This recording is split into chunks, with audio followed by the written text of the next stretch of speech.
G'day guys, welcome back to Alliance War Season 57. This is episode 9. So we had a really easy victory over DA in the end. We got the 6 deaths to their 41. I was kind of surprised they came up that many, being if they somehow earned a master spot so far. But yeah, we'll definitely take the victory. However, we're going to need to do better than 6 deaths for this war today because the alliance we're facing is no easy beats. In fact, it is salty. So they are currently second on the table. So they were second last season as well. So these guys typically put up, sub 5 death wars, and so we're going to be have to be on our A game today. Our teams: our 7-star rank 3 Hood, our 7-star rank 1 Mojo, and our 7-star rank 4 Photon. So just the one saga attacker for us today, which is Hood, of course. So it makes him gets that unblockable passives and also a bit of extra burst damage when he's unblockable. So that's really nice. And we've also got this synergy with Mojo. I think I've used it 2 or 3 times this season. Really nice synergy, makes it so much easier to maintain your bullets throughout the war, throughout the quest. And we are just running our normal non-recoil setup because we are going to be throwing a lot of special 2s with Hood. We don't need that extra damage from the recoil masteries at all. And we are running Mystic Dispersion 5, but that will change throughout the war a couple of times. So starting off with the Bishop here, kind of a strange placement, and Hood's not the best for this fight because a lot of Hood's damage, is energy damage, and so Bishop is quite resistant to that. But the good thing is that there's no really damage over time, energy damage, unless you inflict a special one, which we don't really planning on doing. But the good thing that Hood has here is that when he's invisible, we can just easily phase Bishop special 2 like that, as it just makes it a lot easier to deal with that instead of having to dex it. Because of Bishop's high energy resistance, we will have to you normally go for 2 detonations because 1 detonation, unless you have like 40 or something hexes, is not going to do much. So we're up to almost 20 now. That special 2 there gets us to 22. I think we phase the special 2 here. Very easy punish now. We heavy detonate here at 23, but you can see that each of those bullets only detonated about 1% of his health. That really wasn't too much. You can see there 5 hexes got him down from 19% to 12%, so it really wasn't too much. And so here we comboed him down for the last 5%, and it wasn't too bad considering all that energy resistance. We ended up finishing in about a minute. So we're doing our first mastery change here. This is the only mastery change we're going to show you guys. We're just removing 2 points of Mystic Dispersion. We're going to keep those 2 points just spare to put them back into Mystic Dispersion later on in the war. So just 3 Mystic Dispersion points for this next fight, which is Gorr. So I have taken this fight previously this season. I can't remember exactly which war it was, but I do think that Mystic Dispersion 3 is ideal for this fight just because the amount of buffs that Gorr gets, and with the all the buffs you nullify and Fate Seal.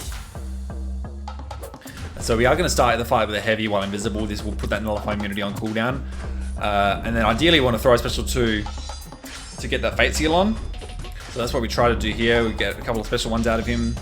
But unfortunately, I'm not invisible. I think I probably should have just thrown the special 2 anyway, just to get the Fate Seal on while the immunity was down.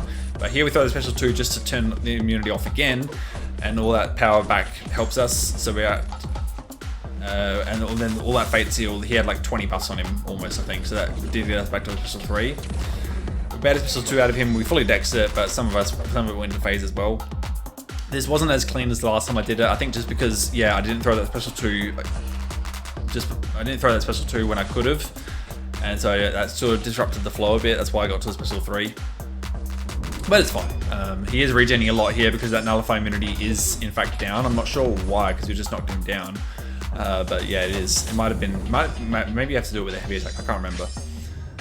But here we get up to 22 charges. I was pretty confident that one more heavy could finish him off. He is regenerating a lot though. I think I go invisible here and then heavy, and that does finish him off there. 220k burst.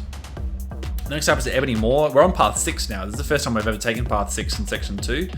And yeah, Photon is just one of the perfect counters for this fight. We probably could have used Hood here. It would have been a bit awkward, mostly because of the critical setup node. So basically, if you finish a attack with a medium, you have to finish your next attack with a light and do a light ending combo. Otherwise you guaranteed crit, and if we do that with Hood, then we're obviously going to miss. But with Photon we can't miss because she's a science champion. So we are letting a lot of charges build up here with more, but we can actually, we actually don't get the falter during fisticuffs because that is a debuff that applies. But we do get it now actually, but Photon's mediums can't miss, and any of her hits can't miss when she's in pure light. I think I do heavy here just to put the thing on cooldown, just because I didn't have to deal with it. Not that I needed to do the heavies here, but I felt it was just an easy heavy chain in the corner. He does throw another special one here, which does nullify our Fury buff, which I expected. Went into the fight expecting that would happen. Just baiting the special ones is definitely the safest way to go. You can probably do this fight quicker if you end up baiting special 2s and whatnot, but I didn't want to have to deal with that. So I just stick with baiting special 1s. We throw our special 3 here. I probably just didn't really need to throw a special 3, but it probably helped. There's a little bit of damage there. Obviously the bulk of Photon's damage is a special 2 during pure light, but we didn't have that. Because of fisticuffs at the start, that's still 30 seconds where we're not getting any pure light charges at all. But yeah, that's fine. One more combo here finishes her off, so finishes him off. So just about a minute and a half for that fight, which wasn't too bad. And this fight is very quick. So this is a Medusa on it's the old node 48, so it's Conflictor and also Combat Deja Vu Prowess. So if we repeat an action, she's going to get a prowess buff, but that's fine. The staggers and the fate seal are going to eat that very easily. We do reparry a couple times in this fight, I think, just for the, or at least once, just so we can. Well, with more power, there's more power for the steal, really. So we don't punish that special. We let her get the unblockable, but it's fine because we're invisible, and that unblockable is basically worn off by the time we finish that special anyway, because it was only a special 1. So we throw a couple of specials. I think we tried a heavy here while invisible, but we get another one there, and it finishes it off there. So really, really quick fight, just about 30 seconds. Next up is a Kindred. This is probably the fight I was most skeptical of because I've never done it before. So this is Rich Get Richer, and also basically when he throws specials, there's Footloose and he gets stun immune and stuff. So you basically want to have a stagger and or a fate seal on whenever he throws a special. So he throws a special 1 there. I had a bit too much power. If you see from Mystic Dispersion, I did start with the power start 1. I probably didn't need that. With the Mystic Dispersion 5. I did turn on Mystic Dispersion 5, by the way, after the Gorr fight. I didn't tell you guys that, but that's what happened. That's what we did. So we dumped the special 3 just to get rid of the power. He does unfortunately throw a special here without the stagger, which really sucked. And I didn't want him to throw another one, so I try and use the invisibility for the opening. I wasn't sure if he would miss after all those hits, but he did, and we end up getting an opening. Throw a special 2 there just to get the fate seal on. Try to bait a special 2 out of him. You can see we are at a lot of charges already in this fight. We're up to 27 charges by the 29 by the time we pause that.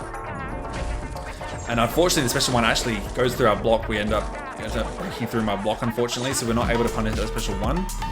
He throws another one here though, and we're able to punish that. Unfortunately, I wasn't invisible, so I wasn't able to get the clean punish through the invisible. Somehow the second hit of the invisibility didn't miss, which is ridiculous because that's supposed to be a 100% chance to miss. I'm not sure why that happened. I'm still pretty sure that's a bug. He throws a special 1 here, but there's a 100% chance to miss, so that's fine.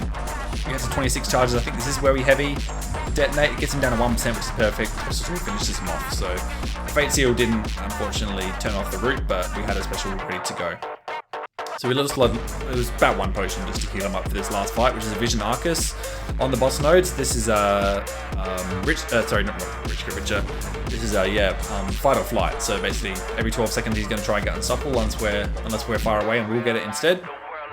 There's also no where when buffs end, you got to knock him down or you get faulted. But he doesn't really have buffs that will end apart from the Fury buffs. But once we nullify these with the special 2, that's fine. That doesn't count. It only counts with their expiring. Then you'll get that falter timer on you. He was being a bit passive in this fight. Didn't really want to throw specials, but that's fine. We're still able to refresh our hexes there. Throw another special 2 just for the fate seal. So we can't get any power gain or fury buffs or unstoppable buffs. I think he throws a special 2 here. Yep, we punished that. Part of it goes into our miss field, which is nice. So 20 charges here. I dropped my block a little bit there, which is a bit annoying. Here our invisibility is back up, so we use that to get the fate seal back up again through the special 2. Detonate there down to 25 hexes down to 3%, and then 1 more combo finishes them off. So yeah, really, really nice war from Hood especially, but yeah, so really, really fun fights, especially the Kindred fight. Definitely could have done better, but that was fine. We still managed to get the solo. But yeah, thank you guys for watching. Hope you enjoyed those Hood fights in particular, and I'll see you in the next one. Peace out, guys.